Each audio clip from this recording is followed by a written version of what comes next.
Object Permanence written by Danzida. Now you see it, credit where credit is due. It was flashy and admitted, dusting the back of his jeans of the dirt on which he sat.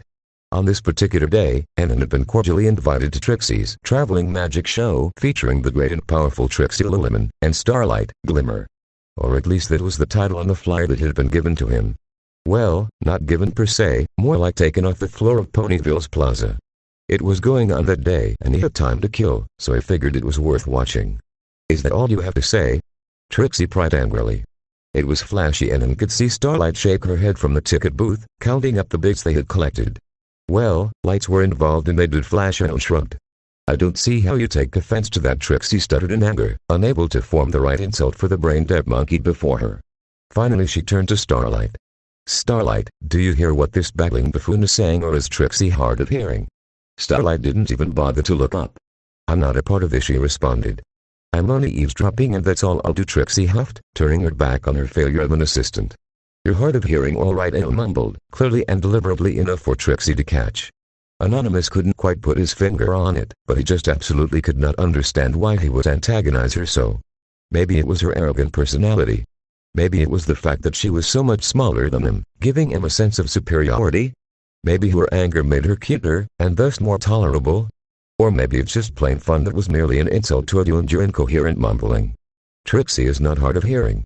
She stomped her hoof, as a means to assert herself. Annan fought back a giggle. Would you care to listen to my incoherent critiques as to why I'm unimpressed with your show? Annan asked with a smirk plastered on his face.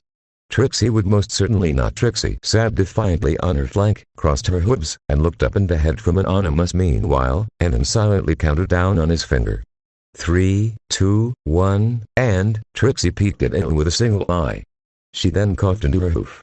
However, you're bound to tell me anyway, and Trixie will undoubtedly prove to you that your critiques are incoherent. She smiled self-assuredly. This whole conversation is incoherent, Starlight snarked from her ticket booth. Starlight. Annan waggled a finger. You're not a part of this, remember? Starlight rolled her eyes, before continuing to count up bits. As for you, Annan turned his attention back to the show pony. Yes, you did leopard out of a manic area. Yes, you did cut Starlight in half. And yes, you did shoot a bunch of fireworks into the air, creating impressive shows of pyrotechnic ingenuity. Upon hearing this, Trixie polished the hoop on her cloak, before blowing on it. As if that were in doubt, Annan merely shook his head. Yet, I didn't see any real display of magic in your magic show. To this both Trixie and Starlight looked at Annan in confusion. It was as if he claimed that the sun doesn't rotate around the planet and that it was, in fact, the other way around. You fool! Trixie shouted. Of course, what Trixie performed was magic. You must really be out of your mind. If you had won, that is. Starlight motioned to Trixie, indicating that she did have a point. Well, duh. It was magic, but not magic, Annan clarified, not making things much clearer. I wasn't left in amazement by any of your feats. Everything you did had a clear explanation for it. When you teleport out of the Manticore, you quite literally teleport. When you cut Starlight in half, you quite literally cut her in half. And fireworks are made via chemical compounds that result in controlled explosions. They are not magic. Mine are. Trixie answered indignantly. Even if they were, that's the point. Annan threw up his hands in frustration. You're a unicorn, Trixie. You can do literal magic. Trixie still fails to see how Trixie is in the wrong for using Trixie's magical prowess to create magic. Annan fess-banned. Okay, Annan rethought his approach. Imagine if you were a nerve pony, a repugnant thought, but sure. Annan blinked. Wow, that was blatantly racist. Anyway, if you were an earth pony, then it would be impressive that you could leopard out of a Manticore, or cut a pony in half, or shoot fireworks. Earth ponies can't do that, you imbecile, Trixie answered quickly. Only unicorns can perform those feats. How can you be dense? Annan internally screams his lungs out, while cupping his hands over his face. When he removed them, his face was as relaxed as ever. Annan showed Trixie his hands. You see these? Annan asked. Of course. Trixie sees them, human. What of it? Annan flexed his fingers before balling them into fists, with one hand having its thumb out. He then grabbed the thumb with his other hand. Every motion was deliberate, much to Trixie's annoyance. Can you please just tell Trixie what? Annan pulled his thumb off. Trixie's mouth hung open and her eyes squint. She cocked her head, letting out a prolonged huh. Before she could ask what, or rather how, Annan put his hands together and presented his thumb again, back on his hand. Even Starlight had taken a break from bit counting to watch Annen's curious display. See? Now that's magic. Annen crossed his arms, having settled this case. Trixie blew a raspberry. But you are not a magical creature, Trixie exclaimed, refusing to believe what she saw. She turned to Starlight. He is non-magical, right? Here, let's prove it. Annen walked over to Starlight's booth, her bits split into one ordered pile and one scattered mess. Annen stood by the booth, his hands placed upon the counter. Starlight's horn glowed. She scanned up and down Anonymous's body, searching for any magical presence within him. I'm not finding anything, Starlight concluded. He didn't use magic, Trixie. That's not possible, Trixie pleaded. Only magical creatures can perform magic. Annen looked at Trixie smugly before turning and walking towards her, hands in his pockets. He made sure to saunter over, letting his confidence leak out of him like a sponge that took up too much water. Let's bet on it then, Trixie. Annen crouched down beside the perplexed pony, with his shit-eating grin from ear to ear. He reached a hand behind her ear, brushing his palm against it. She blushed and jerked her head back. What are you? She started, before actually seeing what was in his hand now. It was a single bit. Trixie's eyes widened. Would you like to bet a single bit? Annen pocketed the coin.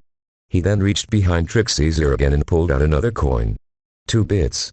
Annen pockets that one and pulls another bit from her ear. 3 bits. He does this 2 more times before Trixie forcibly backs away, now starting to breathe heavily. No, no, no. Trixie stomps with each hoof. You will not fool, Trixie. Twilight has pulled similar, cowardly stunts before. Trixie frantically searched for a possible answer. She gasped with an epiphany. Maybe you merely pulled Trixie's bigs from her hat. But, Trixie, Annen started, motioning to Starlight. Starlight has all the bigs and that's why she's counting them, isn't she? To make sure none are out of place. Trixie looked to Starlight, who was not currently counting the bits. Instead, she sat with her hooves to her nose, thinking deeply about what Annen had just done. Trixie gulped. If Starlight can't figure out what he did, how could she? Nevertheless, Trixie shook her head at doubt and grinned her own grin. Well, what if you merely pulled 1 bit from behind my ear, not 5? The first one is a mystery, but the subsequent bits are but merely a ruse. I will not fall for a ruse. Trixie had convinced herself that she was entirely in the right, and so she smirked confidently. However, Annen's smirk did not waver in the slightest. Oh, Annen said, dramatically. He reached into his pocket and pulled out, not 1, but 5 bits. You mean these? Trixie gasped dramatically, her hat falling off and revealing that it was, in fact, empty. Oh, and did I just hear you speak in the first person, Trixie? You must be pretty nervous. Trixie angrily grumbled, kicking around her hat in an attempt to understand what was happening. The display of frustration caused Annen to openly laugh, unable to contain his enjoyment thus far. This laughter attracted one particularly orange apple pony. What in tarnation is going on here? Applejack asked, bringing with her a bushel of apples. Annen wiped away a tear from his eye to properly address her. Oh, hey, apples. Just messing with Trixie is all. Annen points a thumb over in Trixie's direction, who was throwing around her hat like a dog with a chew toy. Applejack chuckled, now understanding perfectly. I reckon she was being her usual, arrogant self? Applejack asked. Yup, Starlight and Annen said in unison. Annen looked down at the apples Applejack was carrying and had a sudden epiphany. Hey, apples. Can I buy a couple apples from you? Annen asked, pointing to the bushels. Applejack smiled and tipped a hat. It's buy 1, get 1 free, partner, she said with a wink. On account of putting a certain braggart in her place, Annen gives Applejack a bid before taking 2 apples and walking back towards Trixie. Trixie turned and glared at Annen, growling a feral dog. Easy there, Fido. Annen made a surrendering gesture. I merely have one last trick to show. Who knows, maybe you'll figure this one out. The promise of potentially winning piques Trixie's interest, enough for her to relax and smooth down where now encamped and frazzled mane. Fine. Trixie will entertain one more of your lousy tricks. Annen smiles before he is suddenly grabbed by his collar and brought nose to nose with Trixie. But I will find the source of your trickery, human. And when I do, recognize that it is because of my own prowess in the field of magic, heretic. Annen remained quiet for a moment. You know, you're pretty cute up close like this, Annen finally said. Oh, and you spoke in the first again. Trixie pushed the human away with her magic, a blush creeping on her face. Annen chuckled as he sat at a nearby picnic bench. Trixie sat across from Annen, her 4 legs crossed and a scowl on her face. Annen brought a pair of Trixie's own cups to the table with him. Meanwhile, Starlight continued watching the duo, seeing Annan from a side view angle. One thing she noticed that was peculiar was that as soon as Annan sat down, he dug at the dirt floor with his feet. "Now, these are your own tools and these apples are from Applejack," suddenly appearing. "None of this was planned in advance. Enough with your empty gestures, human." Trixie snapped. "Get on with it, buffoonery, so Trixie can expertly deduce your shenanigans. I'm holding you to that," Annan taunted. He showed the apples sitting side by side. "Now, I'm going to make these apples disappear. You'll be able to see me do this, from where you're sitting. There's nowhere on this table you won't be able to look, got it? I'll show you the trick 4 times, uninterrupted, and then I'll let you make just do it already." Trixie slammed her forehead on the table, getting more furious and anxious. Annan could see the crazed twitch in her eye and smiled. Annan hit both apples underneath the cups and spun them both around on the table. Trixie listened carefully and heard both apples rolling around on the table. Then, Annan lifted the cups, showing 2 apples. Trixie blinked twice. "Is this some kind of joke?" Trixie growled. "Easy, easy. That was number 1. Keep paying attention. Keep your eyes on the table." Trixie and Annan repeated the motion, wildly moving the cups about before lifting each cup again. This time, the apple under the left cup disappeared. Trixie briefly gasped but returned her focus almost immediately to keep studying the cups. Annan lifted the cups again, with the apple on the left reappearing, but the apple on the right having disappeared. For his final demonstration, Annan flailed the cups widely on the table, even flipping them at one point. When he lifted both cups, none of the apples remained. "Well, Trixie?" Annan asked, hands still firmly on the cups. "What's the trick? Or, do you admit that even non-magical creatures can perform magic?" Trixie closed her eyes and meditated on the puzzle. Annan patiently waited. And waited. Until, Trixie opened her eyes and smiled. "It is in fact because you're a non-magical human that you can pull off such a dirty trick," Trixie declared, slamming a hoop on the table. "It's those accused fingers. Whenever you lifted the cup, you squeezed on one cup harder than the other, allowing you to lift and carry that apple within the cup. Even now, you still hold tightly to the cup. Admit it, human. You have been bested by the great and powerful and addictive Trixie." Annan sat in silence and Trixie could see his stern face. His smile was gone. Trixie had won, or so she thought. "Very good." Trixie and Annan's smile returned. "You paid attention, just like I asked." Annan slowly lifted both cups, fully so that Trixie could see underneath them. Her smile slowly faded into despair as she looked upon the 2 empty cups. "But you should have paid more attention." Nothing more was said. Trixie, after a moment sitting motionless on the bench, she swung her legs over the seat and slowly trotted back to her wagon. Starlight watched from her ticket booth as Trixie, with one last shot, looked underneath the bench's table in vain. Starlight also watched as Annan twitched, straightening his posture ever so slightly. When Trixie found nothing, she continued with her long walk of shame toward the wagon. Starlight, after she saw Trixie close the door, exited the ticket booth to join Anonymous, who wore a dopey smile. "Some magic, huh?" Starlight asked. "Yup, real magic." Annan leaned forward with his arms against the table. "I take it that you trotted over here to take a shot at it." "No need," Starlight said with confidence. "I said that I would only eavesdrop, and that's what I did." "I see." Annan put a finger to his chin. "When I finished counting bits, I realized that I was missing about 5 bits. The same amount you pulled from Trixie's ear. I also noticed that your hand was partially closed, so I suspected that's where the coin rested. Trixie was right to suspect that you were only using 1 coin, but that's why you took 4 others. As for the apple trick, she was right about that too, up until the final demonstration. I saw that you dropped the apples in your lap, let them roll down your leg, and let them fall in a hole you were digging from the start. From the start, you told Trixie to focus on what was in front of her, not under her. Trixie almost discovered that last part when she looked under the table, but that's why you covered the hole with your feet and broke her resolve to investigate further." Annan gave her a slow clap. "Very well spoken, my pet," Annan joked. "The only thing I don't understand is the thumb trick," Starlight admitted, a little frustrated. "Well, a real magician never shares their secret," Annan reluctantly stated, causing Starlight to pout. Then, he smiled again.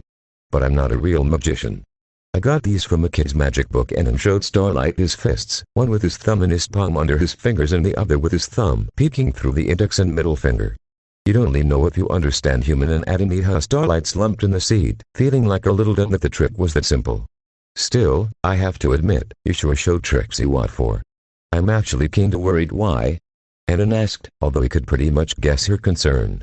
"Well, now that she's seen that even non-magical creatures can perform magic that can genuinely shock audiences, she might not believe in her own abilities anymore." Worse, she might give up being a magician altogether. Oh, don't be ridiculous, Starlight, Trixie said, coming back to the bench in her full attire and mane back in order. Trixie is not going to quit being the great and powerful Trixie because of some mere human. Well, that's a relief. Starlight wiped her forehead in a gesture. Instead, after doing some thinking, I've had a brilliant idea.